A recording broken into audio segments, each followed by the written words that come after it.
Hai, bertemu lagi dengan saya di channel Ruang Giri, channel hobi dan inspirasi. Hari ini kita akan membahas sebuah episode yang sebelumnya tidak pernah ada di channel ini.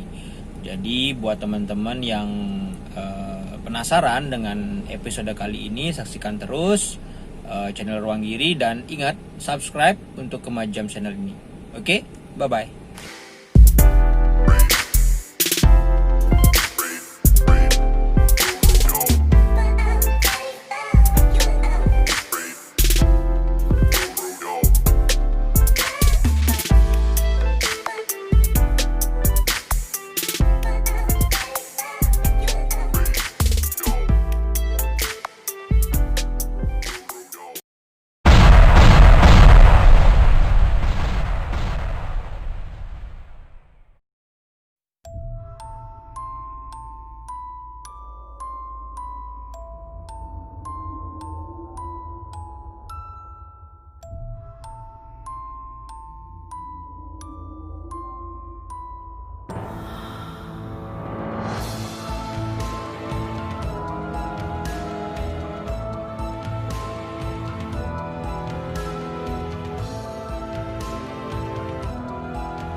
Hai, bertemu lagi dengan channel Ruang Giri.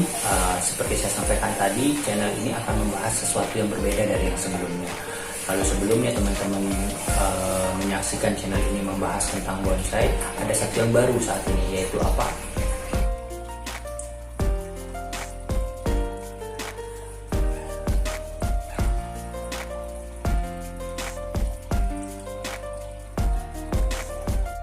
Ya, teman-teman akan membahas tentang akuarium dan tentang ikan dalam hal ini. Nah, kenapa saya membahas tentang akuarium dan ikan? Karena ini merupakan hobi yang banyak digeluti oleh masyarakat dan sangat efektif untuk mengurangi stres dari teman-teman saat bekerja maupun saat pendidikan. Nah, saya termasuk pemula dalam akuarium dan ikan. Ternyata memelihara akuarium dan ikan juga bukan hal yang mudah. Saya menemukan berbagai macam masalah.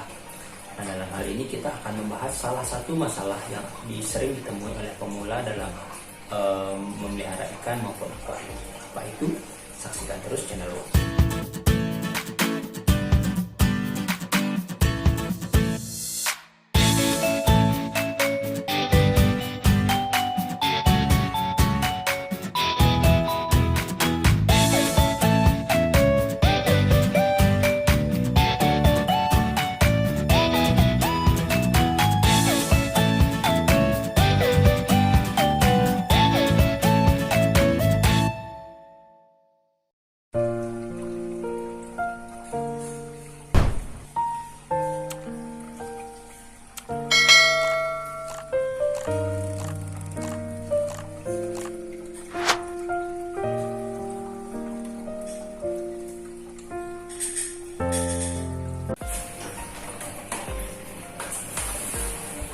Baik, salah satu masalah yang ditemukan oleh pemula dalam pencinta ikan atau pencinta akuarium, baik itu akuarium ikan hias, aquascape maupun kolam, adalah air yang akan tiba-tiba berwarna hijau. Nah, apa penyebabnya? Setelah saya coba cari di beberapa artikel, kemudian mencari di YouTube yang ada di teman-teman yang sudah hobi dengan akuarium sudah lama, ternyata penyebabnya adalah pertumbuhan alga yang cukup masif, sehingga air akan berubah menjadi berwarna hijau. Nantinya alga itu akan tumbuh seperti rambut, menempel pada kaca, kalau pada aquascape pada batu, ranting maupun pada tanaman. Tentunya ini akan mengurangi keindahan dari akuarium itu sendiri. Nah, sebelum kita masuk pada perawatan atau penanganan alga itu, kita harus tahu apa sih penyebab tumbuhnya alga pada akuarium. Baik, ini adalah hari pertama pengisian air ke dalam tank akuarium beserta dengan ikan. Air masih tampak jernih, ikan juga masih berenang dengan baik. Baik, ini adalah hari ke-7 di mana air mulai berwarna kehijauan Walaupun di sini aktivitas ikan masih sama, masih berenang dengan baik. Oke, kita mulai dari yang pertama. Alga tumbuh seringkali karena paparan sinar matahari langsung yang terpapar pada. Jadi buat teman-teman yang meletakkan akuarium di luar rumah atau di teras, sebisa mungkin hindari paparan sinar matahari langsung, karena itu akan menyebabkan alga itu tumbuh dengan cepat. Yang kedua adalah penggunaan lampu penerangan yang secara terus-menerus. Nah, ini akan sering dihadapi oleh para pemula, karena para pemula pasti ingin melihat akuariumnya selalu dalam tampilan cantik, sehingga akuarium selalu diterangi oleh lampu. Padahal ini adalah sesuatu yang sangat merugikan.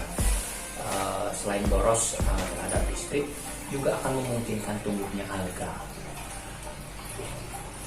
Dari ikan, populasi ikan yang terlalu banyak akan menimbulkan kotoran juga yang lebih banyak, dan ini akan memungkinkan terjadinya pertumbuhan alga yang menjadi lebih cepat. Dan terlebih lagi cara pemberian pakan yang tidak tepat, pemberian pakan yang terlalu berlebihan akan menyebabkan alga juga akan tumbuh lebih banyak, sehingga jumlah populasi dalam tangki akuarium juga harus diperhatikan. Tidak boleh kita memberikan ikan dalam jumlah besar. Tentunya ini akan sering terlupakan oleh pemula, karena selalu seorang pemula pasti menginginkan akuariumnya tampak cantik dengan ikan yang berwarna-warni dan jumlah yang banyak. Padahal itu akan menghambat pertumbuhan ikan sekaligus memungkinkan untuk tumbuhnya alga lebih cepat. Berikutnya adalah filter. Nah, filter di sini sangat penting, karena filter yang tidak tepat akan menyebabkan pertumbuhan alga lebih cepat. Filter yang baik harus memenuhi 3 mekanisme filter. Jadi ada 3 penunjang filter. Yang pertama adalah filter mekanis, filter biologis, dan filter kimia. Minimal harus ada 2 filter. Ini filter mekanis, yakni busa. Jika teman-teman bisa melihat yang sering teman-teman perhatikan, busa seperti kapas berwarna putih berada paling atas atau paling awal dari filter itu. Kemudian setelah memasuki filter mekanis, air yang sudah tersaring akan memasuki filter biologis. Nah, filter biologis ini akan menjadi sesuatu yang sangat penting, karena di sini ada bioring dan biobol yang akan memungkinkan pertumbuhan bakteri baik. Dan yang terakhir adalah filter kimiawi. Filter kimiawi adalah karbon aktif yang biasanya diletakkan paling bawah. Tapi filter karbon aktif ini bisa diberikan, bisa tidak. Tapi yang wajib teman-teman harus ada dalam sebuah filter adalah filter mekanis dan filter biologis. Nah, nantinya dalam perawatannya itu sangat perlu diperhatikan adalah bagaimana supaya filter mekanis ini dapat dibersihkan secara reguler. Dan yang terakhir, filter biologis ini tidak terganggu aktivitas bakterinya selama kita melakukan pembersihan. Dan penyebab-penyebab lain adalah aktivitas dalam melakukan water change atau penggantian air. Kita seringkali melupakan penggantian air ini. Nah, kita menyarankan setiap 3 hari atau setiap 4 hari sekali kita mengganti air minimal 30%. 30% air. Jika teman-teman tidak bisa melakukan penggantian selama 3 hari, bisa dilakukan 1 minggu, tapi penggantian air bisa lebih banyak, itu sekitar 50%. Tapi jangan lebih dari 50%, karena lebih dari 50% teman-teman akan mengganti kualitas air yang ada sebelumnya, baik itu pH, suhu, dan itu akan sangat mengganggu dari kondisi nyaman dari ikan yang sudah ada sebelumnya. Dan yang terakhir adalah penggunaan heater. Heater yang terlalu berlebihan atau heater yang terlalu hangat akan menyebabkan pertumbuhan alga. Alga ini ternyata dapat tumbuh pada suasana yang hangat. Itu juga kenapa Alga ini tumbuh ketika terkena matahari, terkena lampu, dan penggunaan heater pada air itu juga akan menyebabkan air bersuhu lebih hangat dan memudahkan untuk alga itu tumbuh. Sehingga komponen-komponen inilah yang harus kita perhatikan dalam melakukan perawatan. Sehingga harus terus disesuaikan, baik itu suhu, baik itu kualitas air, baik itu pemberian makan, dan filter pada akuarium kita. Nah, saat ini saya tidak akan membahas bagaimana penanganannya. Kita akan bahas di video selanjutnya. Tapi minimal teman-teman yang menyaksikan video ini tahu apa penyebab air yang air yang ada di akuarium kita ini berwarna hijau, dan apa penyebabnya, sehingga teman-teman bisa lakukan penanganan lebih lanjut.